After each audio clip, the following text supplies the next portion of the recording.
जय सिद्धो जय श्री पशुपति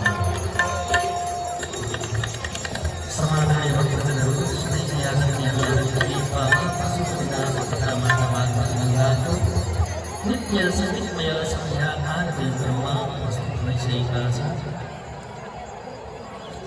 आरती दर्शक श्रवणका लागि आउनुभएका सम्पूर्ण श्रद्धालु भक्तजनहरू, यसै गरी आरतीमा सहभागी हुनका लागि आउनुभएका भक्तजनहरू, यहाँहरू सबैमा हामी हार्दिक स्वागत अनि सन्ध्याकालीन भक्तिमय सङ्गीतमय अभिवादन व्यक्त गर्दछौँ।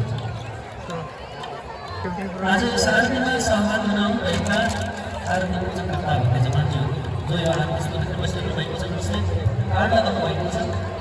यहाँहरू सबैलाई आरती सम्पूर्ण पूजनको लागि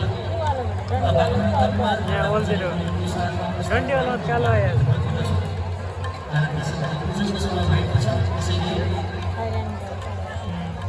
सबैजना जानु पर्दैन।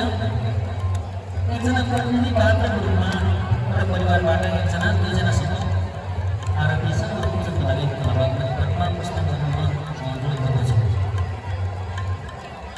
समाधानी भक्तजनहरू भाइ नै छ। विगत 17 वर्षदेखि यस कार्यक्रममा हामीले यसै स्थानमा यसै समयमा हरेक दिन यसै गरी हामीले यहाँ प्रस्तुत गर्दै आइरहेका छौँ। हरेक दिन यहाँ भक्तजनहरू विभिन्न उद्देश्यमा अनुसार यस आरतीमा सम्पूर्ण पूजनमा आराध्यात्मिक प्रजनमा सहभागी हुन आउने गरेको छ। सोही क्रममा आज पनि यहाँ धेरै भक्तजनहरू यस आरतीमा सहभागी हुन आइसक्नु भएको छ।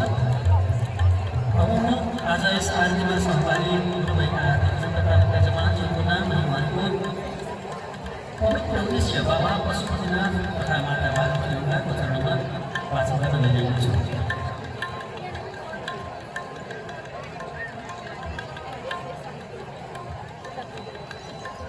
आजको पहिलो भक्तजमान हुनुहुन्छ विवेक पराजुली, नन्दराम पराजुली, सीता पराजुली,